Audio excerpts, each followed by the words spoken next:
Setetes ilmu sangat berharga. Insya Allah akan bisa menambah iman dan takwa kita. Inilah Setetes Ilmu dari Ustadz Abdullah Zain LCMA. Selamat mengikuti. Kalau kehilangan manusia-manusia istimewa gimana Ustadz?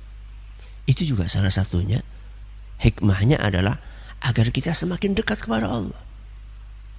Contoh misalnya, seorang ibu, seorang istri yang dia tidak punya pekerjaan, hanya ibu rumah tangga.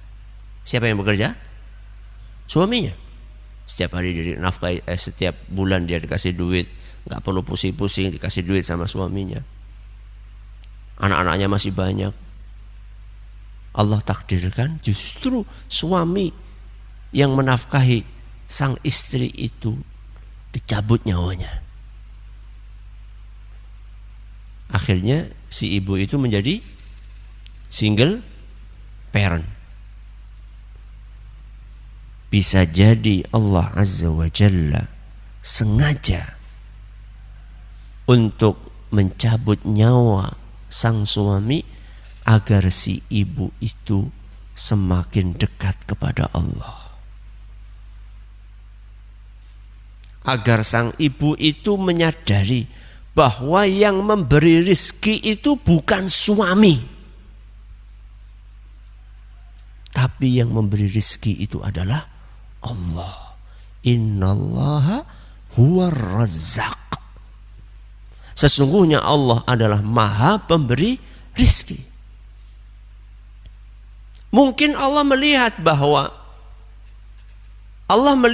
mungkin ibu ini memiliki ketergantungan kepada siapa? Suaminya. Allah melihat mungkin ibu ini tawakalnya kepada Allah itu terganggu. Kadang-kadang tawakalnya kepada siapa? Kepada suami. Maka Allah Azza wa Jalla ingin agar ibu ini lebih menggantungkan hatinya kepada Allah. Maka sesuatu yang bisa mengganggu proses tersebut, sesuatu yang mengganggu proses tawakalnya hamba itu kepada Allah, sesuatu tersebut disingkirkan sama Allah Subhanahu wa ta'ala. Sehingga sang ibu itu kemudian selalu mendekat kepada Allah. Akhirnya ketergantungan ibu tersebut kepada manusia pupus. Dia hanya bergantung kepada siapa? Allah. Anak-anak kecil yang gak bisa ngapa-ngapain, yang masih bayi, ditinggal wafat oleh siapa? Bapaknya yang merupakan tulang punggung keluarga. Itu yang nakdirkan siapa? Allah. Allah takdirkan itu bukan karena Allah berbuat jahat kepada siapa? Anak-anak kecil itu, tidak. Kita kasih contoh. Sinten? Nabi kita Muhammad SAW. Kapan ditinggal wafat oleh ayahnya? Kapan? Ketika masih di perut ibunya. Jadi bukan Nabi ditinggal wafat oleh ayahnya ketika batita, bukan. Saat belum muncul ke muka bumi sudah ditinggal wafat oleh bapaknya. Gak lama kemudian nyusul siapa? Ibunya.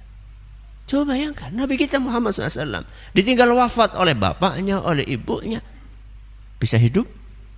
Bisa, bukan hanya bisa hidup, bisa merubah dunia dengan izin Allah Azza wa Jalla. Gak lama kemudian dirawat sama siapa? Kakeknya dulu atau pamannya dulu? Kakeknya.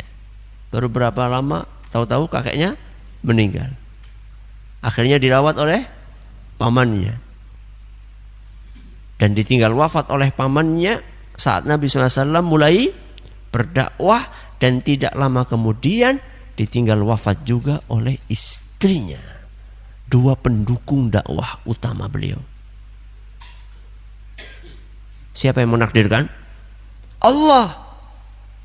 Sampai para ahli sejarah mengatakan bahwa tahun itu adalah amul huzni, tahun duka cita.